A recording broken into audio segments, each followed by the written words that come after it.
একটানা কম তাপমাত্রা, পুরুলিয়ায় শিশির জমে বরফ। পৌষ সংক্রান্তি থেকে ফের জেলায় জেলায় জাঁকিয়ে শীত।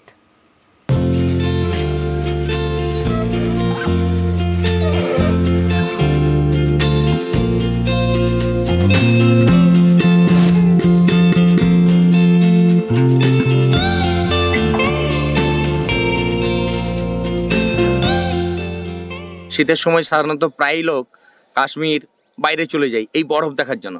যে বরফ আমরা কিন্তু পুরুলিয়াতে দেখতে পাচ্ছি, এই তুষারপাত। গাড়ির উপরে জমে বরফ। এটা দার্জিলিং নয়, পশ্চিমের জেলা পুরুলিয়া।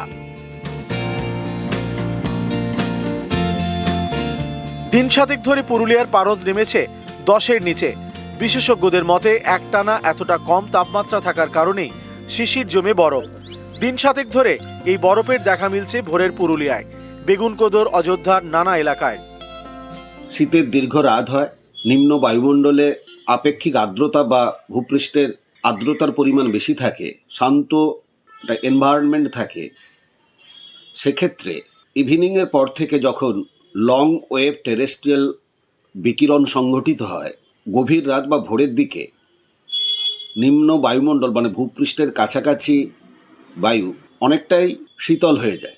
এক্ষেত্রে জলীয় বাষ্প ভেপার স্টেজ থেকে সলিড স্টেজ আইস ক্রিস্টাল বা ফ্রস্টে রূপান্তরিত হয়।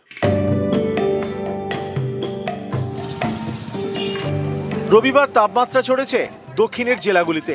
এক ধাক্কায় তাপমাত্রা বেড়েছে প্রায় 3 ডিগ্রি। আবহাওয়া দপ্তর জানিয়েছে এটা সাময়িক, বুধবার থেকে ফের নামবে পারদ।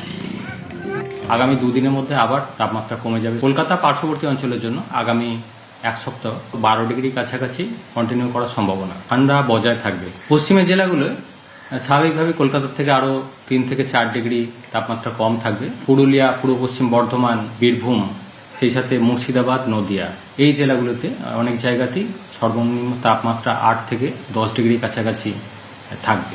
উত্তরবঙ্গের ক্ষেত্রে সর্বনিম্ন তাপমাত্রা রিপোর্ট হয়েছে দার্জিলিংয়ের পাহাড়ি এলাকায় 2 ডিগ্রি কাছাকাছি রয়েছে। তাপমাত্রা এর কাছাকাছি কন্টিনিউ করবে উত্তরবঙ্গের জেলাগুলির জন্য। খুব বেশি পরিবর্তন হবে না রাতের তাপমাত্রা। নিউজ 18 বাংলা।